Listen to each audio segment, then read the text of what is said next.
बच्चों, second year political science के अंदर आज सेकेंड पेपर का अध्ययन अपन करेंगे।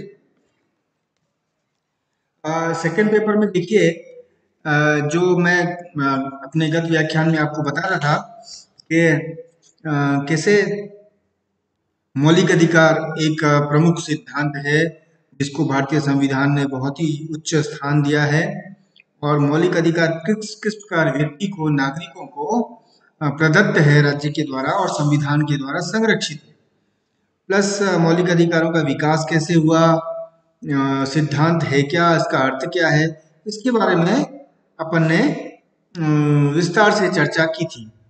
अब आज अपन उन मौलिक अधिकारों का एक एक करके अध्ययन करेंगे, क्योंकि मैंने बताया था कि 44वें संशोधन के द्वारा जब संविधान में से संपत्ति के अधिकार को हटाया गया, उसके बाद कुछ 6 अधिकार बचे। ये हमारे भारतीय जो लोकतंत्र है उसकी एक आधारशिला है। जीवंत बनाने में लोकतंत्र को इन मौलिक अधिकारों का बहुत ही वृहत योगदान है। और इसलिए कहते हैं कि ये जो अधिकार हैं ये कुल मिलाकर सिर्फ प्रदत्त और संरक्षित नहीं है, बल्कि ये अधिकार, मौलिक अधिकार जो है वो corner stone of a democratic constitution है ना, लैंडमार्क है। तो एक एक करके हम इन अधिकारों को देखेंगे। सबसे पहला अधिकार इन 6 अधिकारों में जो है वो है समानता का अधिकार, राइट टू इक्वलिटी। अनुच्छेद 14 से लेकर 18 तक। अब 14 से लेकर 18 तक जो प्रावधान है, 14, 15, 16, 17, 18, 5 अनुच्छेद है जिसके अंदर समानता के अधिकार का उल्लेख किया है। समानता, आप जैसा जानते होंगे कि समानता लोकतंत्र की पूर्व शर्त है ना। इसलिए फ्रांस की क्रांति जब हुई, जब 1789 में जिस समय एक प्रकार से लोकतंत्र की व्यावहारिक शुरुआत हुई, जिस क्रांति के बाद से, उस क्रांति का नारा ही था स्वतंत्रता, समानता, भाईचारा। समानता है ना। समानता का मतलब, सामान्यता ये होता है असमानता का अभाव, यानी विशेषाधिकार का अभाव, यानी भेदभाव का अंत। और इसलिए जो ये समानता का अधिकार है वो कुल मिलाकर भारतीय लोकतंत्र का एक सार तत्व है, बहुत बड़ा सार तत्व है।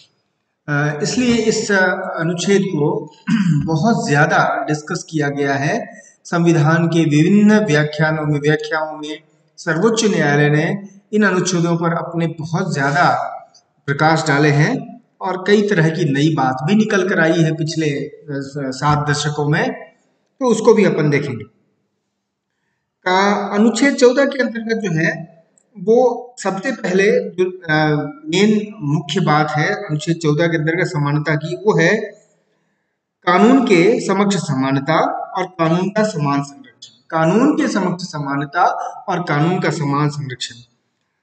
इसका अर्थ ये है, जैसा कि आइवर जेनिंग्स ने कहा कानून के समक्ष समानता का, कि समान परिस्थितियों में सभी व्यक्तियों के साथ कानून का व्यवहार एक समान होगा। और यह है कुल मिलाकर ब्रिटिश संविधान से उद्भव इसका हुआ इस सिद्धांत का। और दूसरा है कानून का समान संरक्षण। यह मूलतः अमेरिकी संविधान से लिया गया है और इसका तात्पर्य यह है कि अपने अधिकारों की रक्षा के लिए प्रत्येक व्यक्ति समान रूप से न्यायालय की शरण ले सकता है।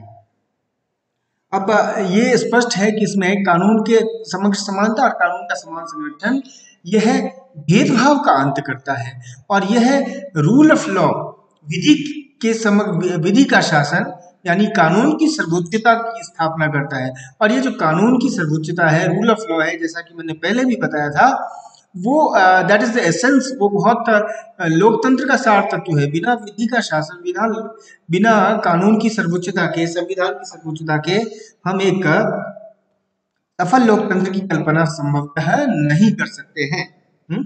तो ये जो है, ये कानून के समक्ष समानता और कानून का समान संरक्षण, ये कुल मिलाकर भारत में समानता की स्थापना करता है। भारत में किसी भी वर्ग, जाति, भेद इत्यादि से परे रहकर कुल मिलाकर सबको कानून के अधीन दायरे में लाता है।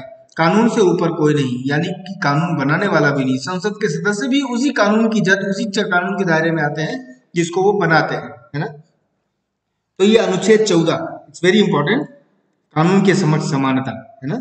ये यानी कानून के समक्ष समानता और कानून का समान संरक्षण, ये दोनों ही विचार इंपॉर्टेंट है।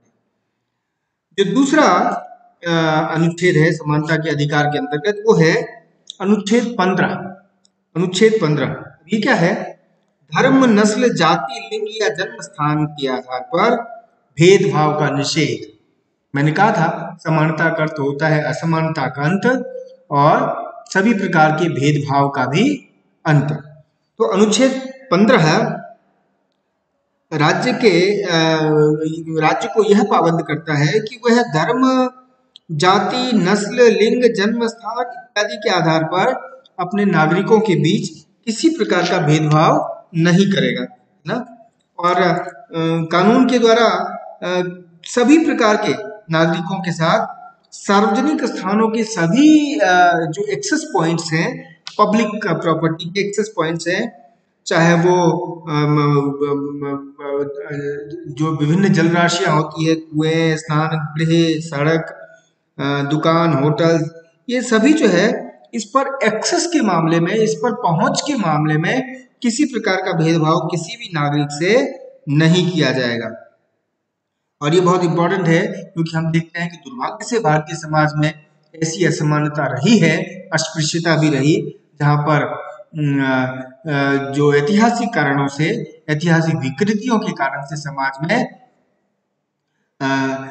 कुछ वर्गों के साथ ये भेदभाव होता रहा था, जिसको संविधान ने जिसका अंत किया, और इसलिए इस प्रकार के सभी प्रकार के भेदभाव का अंत किया गया है ना।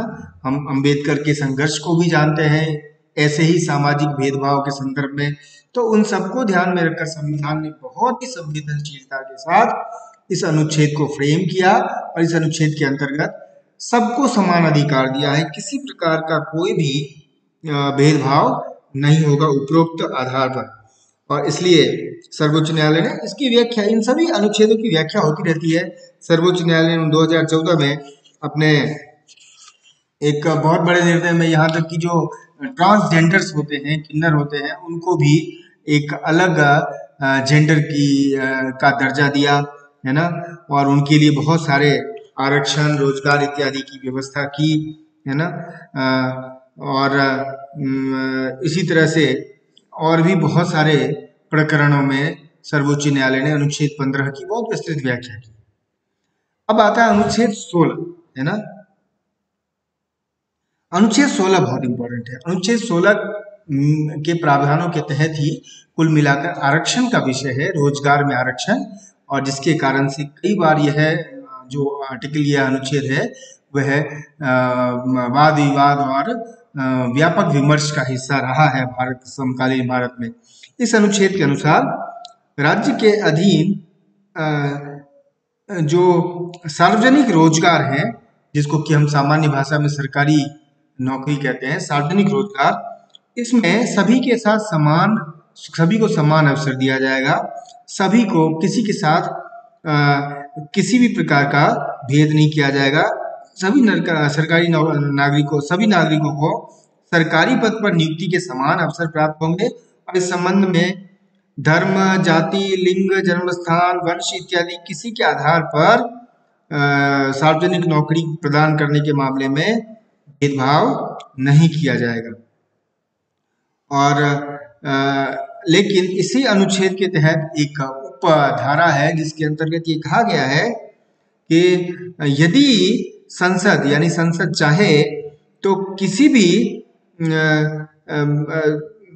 कानून द्वारा वो किसी पद के लिए कुछ सामाजिक और शैक्षणिक रूप से पिछड़े वर्गों के लिए वो विशेष प्रावधान कर सकती है। और इसी के तहत शैक्षणिक और सामाजिक रूप से पिछड़े वर्गों के लिए, अर्थात अन्य पिछड़ा वर्ग के लिए सरकारी सेवाओं में आरक्षण प्रदान किया गया है। हम देखते हैं कि कुछ समय पहले ईडब्ल्यूएस यानी आर्थिक रूप से कमजोर वर्गों को भी आरक्षण प्रदान किया गया, और इसलिए आरक्षण का जो विषय है वो इस अनुच्छेद के तहत है। लेकिन मूलतः ये है कि नौकरी के मामले में, सार्वजनिक रोजगार के मामले में समानता होनी चाहिए। अपवाद के तहत यदि सरकार चाहे, संसद चाहे, राज्य चाहे, तो वो विशेष वर्गों के विशेष प्रावधान के लिए उनको, अब इसके आरक्षण का विषय एक अलग है, उसके ऊपर अपन बहस नहीं करेंगे।